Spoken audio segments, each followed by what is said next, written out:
पर्बतजरानि फाग्लिजराव बे एपिडिसिएलनो हा हगारनानै नागारनो थाखायनो बर' फिसाफोरा बयबो जावरिखांदों फाग्ला फाग्लि जाजोबदों बे समाव बयबो हासिबलायलाय ओंखारदों थैनो गियाखै बिखुङाव फिसा गोरलै गोरलै बानायबो ओंखारदों दा बेबायदि सिटुवेसना फैबावोब्ला मा जागोन बेखौ जोंहा बिटिसि सरकारा बुजिनाया मोजां आरो बे फाग्लिजराव जेरोखोम माने सिटुवेसन जादों बे सिटुवेसन जानायनि थाखायनो दिनै बुंनो थाङोब्ला हासिबलायलाय जावरिखांनाय एखेबारे रोनसोन्द्रि जाखांनाय थैनो रावखौबो गियाखै पुलिस मिलिटारिखौ गियाखै पुलिस मिलिटारि जुजिदों बेबायदि धौ रायजो राजा बयबो बुजिदों नुजोबदों सारा बिटिसिनि सारा बुहुमनि रायजो राजा गासिबो नुजोबदों दा दिनै बे दायनि थाखाय दिनै प्रमद बर'आ दिनै गारदि गारनानै खारनांगौ जाबाय प्रमद बर' जेनबाय प्रमद बर'नि माने पावाराव फैयैनि खारनाव बेबो मोनसे खारन गिदिर खारन मेजर खारन बे आरो थद्रुब दाबो जुदि जोंनि माने बे शिक्षाखौ लानो रोङाब्ला दानि सरकाराबो बिदि भुलखौनो मावनो नागिरब्ला गाबोन मालगावआवबो बिदि जे जाया बेखौ बुंनो हानाय नङा आरो मालगावआव देरसिन जागोन जों बेखौ बुंनो हायो मानोना बे सेन्टिमेन्टआ बयबो बर' फिसानि गेजेराव गोसारगोन बयबो बर' फिसा अननाय जाबायना जावरिखांगोन बयबो आवाज होगोन बयबो सापर्ट खालामगोन बेखायनो जों खावलायै गुरैयै बे माने मालगावनि हाखौ जाहाथे अननाय भाबै मालायनो होआ जोंखौ गुरै खावलायफिनो गिबियावनो जोङो दिनै गासैबो मिडिया पार्सनफोरखौ बरायनानै लानाय जाबाय आरो बर' रायजो राजा गासिखौबो जोङो गोसो गोरबोनिफ्राय खुलुमहरनाय जाबाय दा जों दिनै मोनसे सिरियास माने हानि जेंनाखौ लानानै बे प्रेस मिटिंखौ खालामनाय जादों हानि जेंनायानो जाहैबाय जे बावैसो सिगांनिफ्रायनो जोंनि बिटिसिनि सरकारा फोसावबाय थादों जे बै मालगाव खाथियाव एपिडिसिएलनि इन्डास्ट्रि गायसननो थाखाय हा हगारगोन गासै 900 बिगा हा बे बाथ्राखौ अलरेडि फोसावबाय थानाय जाबाय दा एपिडिसिएलनो बेयाव हा हगारगोन बाथ्राखौ लानानै जोङो गोबां सावरायबाय आरो जों बे मालगाव जायगायावबो जों थांनाय जाबाय रायजो राजाफोर रायलायनाय जाबाय आरो हाखौ जों नायनाय जाबाय दा मालगाव जायगायाव जि हाखौ होनो नागिरदों एपिडिसिएलनो बे हाया खिन्थु ट्राइबेल बेल्ट ब्लकनि हा बियो ट्राइबेल ब्लकनि आन्दाराव गोलैयो आं नैबे लेखाखौ खोन्थानोसै नैबे land administration in protected tribal belt and block बे लेखा बे दा बेयावनो रोखा रोखा दङ नैबेयाव नै बे बालाघाट नायगाव ट्राइबेल ब्लक बेयो 5 जुलाइ 1984 बे नटिफाइ जानाय बेयो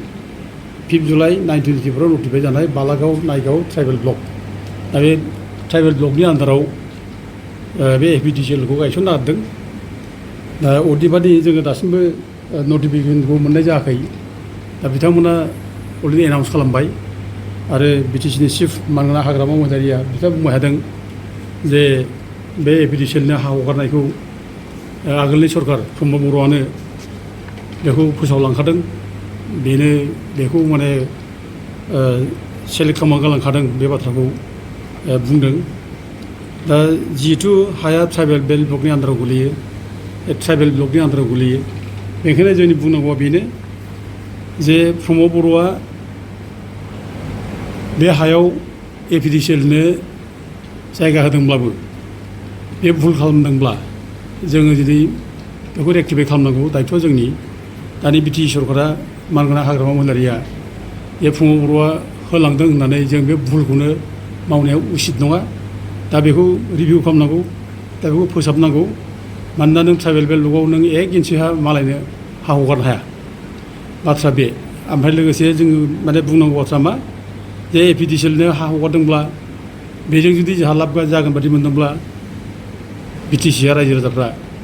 दा बेखौ ट्राइबेल बेल्ट ब्लक जायगायाव हगाराब्लानो दस्रा जायगायाव बानायहैयो जोंहा बेवबो जेबो बुंनांगौ गैया जों आपत्ति गैया दस्रा जायगायाव बानायहैयो खिन्थु ट्राइबेल बेल्ट ब्लकआव नङा जों बेखौ स्ट्रंलि जों बादा होयो होबथायो आरो बेखौ जानो होनाय नङा आरो आयेनानो थोनखाया आरो बेजों लोगोसे जोंना मानगोनां हाग्रामा महिलारिया एनाउन्स खालामबावदों जे बे एपिडिसिएल जेराव गायसनगोन जेराव एपिडिसिएलनो हा होगोन बे जायगायाव गासै माने 93 माने नन प्रोटेक्टेड क्लास अफ पिपल बिसोरनो माने हा होनाय जागोन बिसोर एफेक्टेड जागोन ओरै होनदों आरोखि एपिडिसिएलनो हा हगारनाय लोगो लोगो 93 माने नन प्रोटेक्टेड क्लासनि मानसिया बिसेसकरि मुस्लिम सम्प्रदायनि मानसिया एफेक्टेड जागोन आरो बिसोरखौ माने शिफ्ट खालामनाय जागोन होनदों आरोखि जावले जावले बुंबाय एफेक्सन खालामा शिफ्ट खालामनाय जागोन ओरै होनदों दा शिफ्ट खालामनाय जायगाखौ जों नायबाय दा शिफ्ट खालामगोन जायगाया जाबाय बे मालगावनिनो ग्रेजिं फिल्ड मालगावआ बे ग्रेजिं फिल्डखौ गोदो बाहायबोदोंमोन मोसौ मोसा खानाय गेलेनाय बायदिसिना माबायाव पारपासाव रायजो राजा बाहायबोदोंमोन बे मालगाव ग्रेजिं फिल्डआवनो दोनहैनायनि बाथ्राखौ बिटिसिआ सावरायदों दा जोंनि बाथ्राया मा जादों जि जायगायाव एपिडिसिएलनो हा हगारदों बे जायगायाव बिसोरो थानो मोनखायामोन बिसोरो इलिगेलखा जिथु हाया ट्राइबेल बेल्ट दंनि बिसोरखौ बे जायगानिफ्राय दस्रायाव आगोलाव होखारनांखागौमोन दस्रायाव दोनखानांगौमोन बिसोरखौ इभिक्सन खालामबा होखारहर बिसोरखौ बे जायगायाव दोनखानाङामोन खिन्थु बिसोरखौ होखारनाय जायाखिसै दा दिनै एपिडिसिएलआ फैबाय जेब्ला बिसोर एफेक्ट जानोसै खिन्थु बिनि थाखाय बिसोरखौ जे हा फिननांगौ बेथ' माने आइनावथ' बेखौ एलाउ खालामा आइना बेखौ पारमिसिबल नङा बेनि थाखाय आरो बेखौ आरो ट्राइबेल बेल्ट दं जायगायाव आरोबाव माने मालगावनि ग्रेजिं फिल्डआव दोनहैनाय बेबो आरो इलिगेलबाव बे खुनु दिन जाया आरो ओरैनो माबा बुंखादों सुप्रिम कर्टनि अर्डारावबो दंखायो जोङो सुप्रिम कर्टनि अर्डार लेखाखौ जों दिहुननानै लादों नैबे सुप्रिम कर्टनि जाजमेन्ट बे सुप्रिम कर्टनि जाजमेन्ट बे जाजमेन्टआव अर्डाराव होखादों जे खुनु ग्रेजिं फिल्डआव खुनु इलिगेल इनक्ल'जारफोरखौ दोननो मोना बेखौ माने इभिक्सन खालामनांगौ बे बाथ्राखौ एखेबारे सुप्रिम कर्टआ अर्डाराव रोखा रोखा होखादों दा बेफोर ग्राउन्डखौ नायनानै सुप्रिम कर्टनि अर्डारखौ भायलेट खालामनानै नों बे जायगायाव नोङो गुबुन थानो मोनै मानसिखौ दोननो हाया आरो बे ट्राइबेल माने ब्लक जायगायाव आरोबाव आरो बिनि बादैबो मोनसे खोथा नैबे माबा दंबायो हाइकर्टनि अर्डार दंबायो कर्टनि अर्डार बे अनारेबल गुवाहाटि हाइकर्टआबो अर्डार होदों जोंनो बेयाव बुंदों जे माने इसिबां ट्राइबेल बेल्टआव माने इलिगेल भाबै इनक्लुड खालामनानै दं बिसोरखौ होखारजोबनांगौ बिदि होननानै गासिबो आसामनि जेसेबां डिसि दं बिसोरखौ माने बिथोन हरदों आरो लोगोसे आसामनि जेनाखि प्रिन्सिपाल सेक्रेटारि चिफ सेक्रेटारि आरो बिटिसिनि प्रिन्सिपाल सेक्रेटारि बिसोरखौ रेसपन्सिबल खालामनानै बुंदों जे जाहाथे माने खुनु ट्राइबेल बेल्टआव जाहाथे इनक्लुजमेन्ट जाया बिसोरखौ इभिक्सन खालामो बिनि अर्डार मोनसे दङ दा बेफोर खुला मोनसे रोखा रोखा जोंनाव आयेननि सापर्टिं डकुमेन्ट जोंनाव दंखायो ओमफ्राय नैबे माबानि जाबाय नैबे लेन्ड पलिसि 2019नि आसाम गभर्नमेन्टनि लेन्ड पलिसि बे आसाम गभर्नमेन्टनि लेन्ड पलिसि 2019आव बेयावबो रोखा रोखा होदों जे ग्रेजिं फिल्डआव सोरबा जुदि इलिगेल भाबै हा लानाय दंब्ला आवग्रिनाय दंब्ला बिसोरखौ डिसिआ बे एनक्रचमेन्टखौ रिमुभ खालामनांगौ होननाय बेयाव लिरनाय दं आरोखि दा अब्ला बिदि अर्डार थासेयावबो जोंनिया बिटिसि सरकारा बे मालगावनि ग्रेजिं फिल्डआव आरो बेबो ट्राइबेल बेल्ट ब्लकनि सिङाव बोरै दोनहैनो हायो बे गिदिर कुइसन बे आरो बेखौ दोनहैनो हाया आयेना बेखौ पारमिट खालामा दा गथे बे इलिगेल खामानिखौ सरकारा मावनो नाङा आरो बेखौ जुदि मावोब्ला आरो बेनो रायजो राजानि गेजेराव मोनसे खुद्रिनाय लाबोगोन रायजो राजानाव बोराबनाय लाबोगोन आरो बे बोराबनाय खुद्रिनायानो बे दानि सरकारखौ जेराव जों बयबो रायजो राजाफोरा सापर्ट खालामदों बे बिटिसि सरकार हाग्रामानि सरकारखौ बयबो गाज्रि मोननाय स्टार्ट जागोन गाज्रि मोनगोन आरो हयथ' बे खारननि थाखायनो हयथ' नेक्स्ट इलेक्सनाव फैब्ला हयथ' माने गोब्राब माने थासारिया फैगोन जों माने साननो हायो दा जों बेफोर गासैबो डकुमेन्टसखौ लानानै जों अलरेडि जोङो पेपार स्टेटमेन्ट होबाय गोबां पेपारावबो ओंखारलांबाय आसामनि गोबां मेडियाफोर इंलिस माने माबानि पेपार एसामिस पेपार बेफोराव ओंखारलांजोब्बाय आरो बिनि बादैबो जों दाखालि नै माबाखालि 8 जुलाइ खालि जों बिटिसिनि प्रिन्सिपाल सेक्रेटारिनाव जों फैबाय बेनाव हाबनानै जों एडिसनेल प्रिन्सिपाल सेक्रेटारिखौ जों लोगो हमदों आरो लोगोसे लेन्ड रेभिनिउ डिपार्टमेन्टनि सेक्रेटारि उइलबार्न दैमारि बिथांखौ जों लोगो हमदों दा बिथांमोननि लोगो हमनाय जों सहि गासिबो रिसिप्ट कपिखौ जों लानानै फैजोबदों ओमफ्राय डिसिनियाव थांनानै जों डिसिनिफ्रायबो जों होनानै रिसिप्ट कपि जों लानानै फैदों ओमफ्राय लोगोसे बिटिसिनि इएमखौ जों लोगो मोन्दों लोमस्राव दैमारि बिथांमोनखौ जों लोगो मोनदों गासिबो डिटेल्स प्रब्लेमखौ जों बुंदों दा अफिसारफ्रा बयबो बुंदों जे बेथ' बिदिथ' दोननो हाया बेथ' बेल ब्लक जायगायाव बिदि खालामनो हाया इलिगेल जागोन आरो जों बुंखादों नोंथांमोना गाइड खालाम जुदि माने पलिटिकेल मेनफ्रा जुदि भुल खालामबायब्ला दा नोंसोर अफिसारा गाइड खालामनांगौ दायथ' दं नोंसोर गाइड खालाम नोंसोरो 1 इन्सि हा नोंसोरो बे ट्राइबेल बेल्टनि हाखौ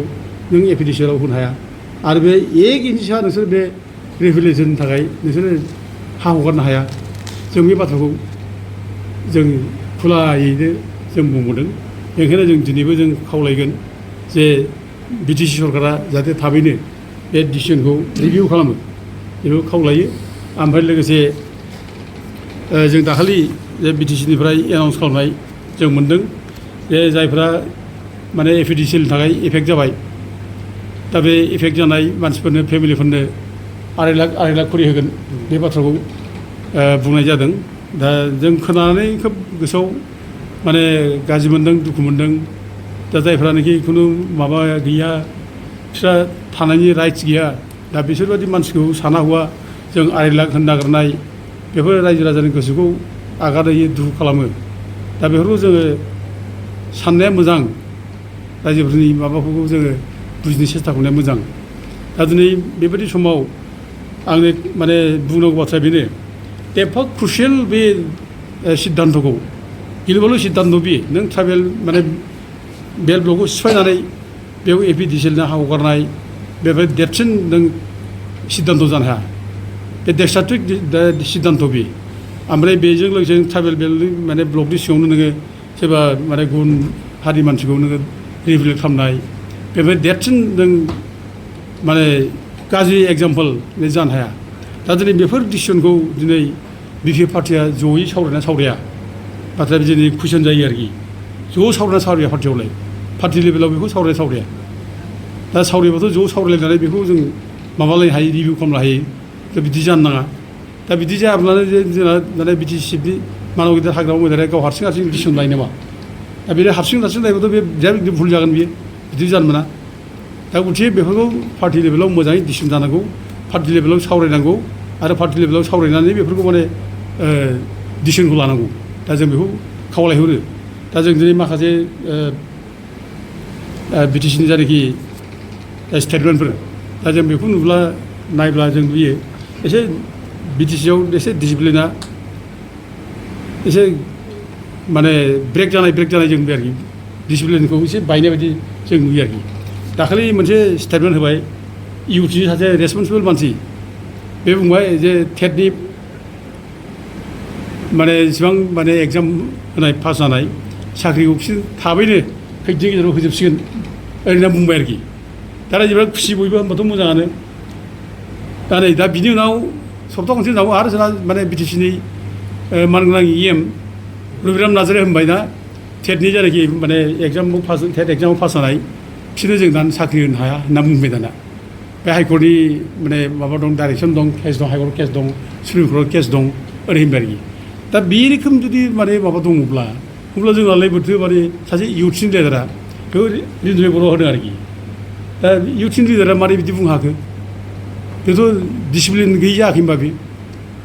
हो प्रपारलि हो मोजाङै रायज्लायनानै हो बिटिसिनि माने गभर्नमेन्टआ मा पलिसि लादों मा पलिसि लायाखै बेखौ बिटिसि गभर्नमेन्टनि स्पक्समेन थायो बिसोर बुंनांगौ बिटिसिनि माने इडुकेसन डिपार्टमेन्टआ मा जादों मा जायाखै बेखौ इडुकेसन डिपार्टमेन्टआ होनांगौ दा खिन्थु बेखौ होआब्लानो नों जुदि सोरबा सासे माने माबाया आनअथराइजलि जुदि होयोब्ला जुदि बे फेक्ट अरियेन्टेड जुदि जायाखैब्ला बे अब्ला बेथ' बदनाम जागोन ना दा नै रबिरामा मोनसे खोथा बुंबाय दा नै इउथनि लिडारा मोनसे खोथा बुंबाय दा गथिखे बे बिदि जायोब्ला गाज्रि मोनसे समालसन जायो गाज्रि जायो बेनिखायनो बेखौ मोजाङैनो गावसोरनि गेजेराव माने पार्टिनि सिनियर लिडार जेराव दङ बे पार्टियावबो मोजां सिनियर लिडार दंना दा बिसोरबो रायज्लायदों बिसोर रायज्लायनानै डिसिसनखौ होगोन बिसोरो प्रेस ब्रिफिंखौ होगोन खिन्थु जानला मोनला होलाबायनानै जुदि रायजो राजानि केअस जुदि जायोब्ला दाथ' गाज्रि मोनलाय फैगोन जिउआवनो साख्रि होनाया बोरो होनलायनाय जायोब्ला दा बेथ' कुइसन जागोन ना बोरो साख्रि होनायालाय बे फैगोन दा गथिखे बेफोर डिसिप्लिनखौ मेनटेन खालामनाया मोजां आरो जों बेखौनो दिनै आरोबाव जावले जों खावलायबावो जे बे मालगावनि हाया जिहेतु माने खोब माने सेन्सिटिभ हा बियो आरो जों बेखौ खुनुदिन जों जिबनाव माने थैजासे रायजा खोमानाय थैयैनि उनाव रायजालायनाय जुग मोनसे रेकर्ड जों बिदि गाज्रि रेकर्ड खालामनो नाङा आरोखि रायखोमा जागोन बेनि थाखाय जुग बिजनियाव बिष्णुराम बेदि जेराव माने हा होलांनो ट्राइबेल बेल्टखौ रिजार्भ खालामनानै बेसेबांबा गुवार हा रिफिउजिबो होलांदों दिनै बेखौ बर' फिसाफ्रा रायो ट्राइबेलफ्रा रायो बेनो जोलै हांगारा बे बिष्णुराम मेधियानो बिदि होननानै बुंदों आरोखि दा गथे बिष्णुपुर कलेजनि बे जायगा दिनै बिराद गिदिर रेकर्ड बे बर' हारिजों रायजानाय सोंखार जानाय दा बेबायदि सेम रेकर्डआ जाहाथे जोंनाव जाया आरोखि मालगावआव बिदि हायोब्ला बिदि रेकर्ड जाबावगोन रायजागोन बुंजागोन ओइ बिटि सरकार उमुखनि समाव बिटि सरकारा हा होलांबाय सोंखारि जागोन बेबायदि सोंखारि जानायखौ जाहाथे खामानिखौ मावा दा दिनै जोंनाव ओरैनो बिखा खामथावथाव जालांजोब्बाय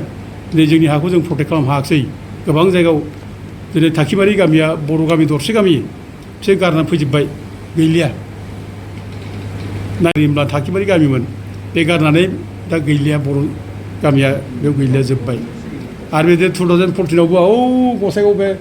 मा श्रीरामपुर ओरैथिं आरोखि गसाइगाव संकस दैसेथिं बर' गामि दंमोन 7था बर' गामि 2014आव बे सावथाल बर'नि आरोखि दावराव जानाय दा बे समाव बर'फ्रा न' बां गारनानै खारदों 7था गामि बे माजा दाब्रि सुखान मावनाय सिलगाग्रि सामथाइबारि ओमफ्राय फकियागा निलायझरा दा बेबायदि फुलकुमारि दा बेबायदि गामिफ्रा दिनै गैला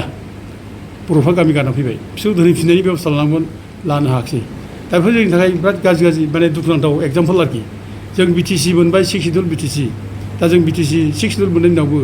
जों जुदि सेफ नङाब्ला जों जुदि सिकिउर नङाब्ला अब्ला जों जे एथ' मानसि सोलायबाय गावजों गाव बुथारलायबाय जोङो पुलिस बेल्टजों गावथारजाबाय एथ' माने सेक्रिफाइस एथ' भिक्टिम जाबाय बिनि उनावबो जों दरलायसे हा मोननाया जुदि जों सेफ नङाब्ला जों सिकिउर नङाब्ला होमब्ला जोंनि सेफ्टि सिकिउरिटिया जों मा मोनबावो बेखौ साननो गोनां बाथ्रा आरो नै बावैसो बे रुनिखाथायाव बाहेरानि मानसिया फैनानै एखेबारे रुनिखाथा अफिसखौ गाग्लोबजोब्बाय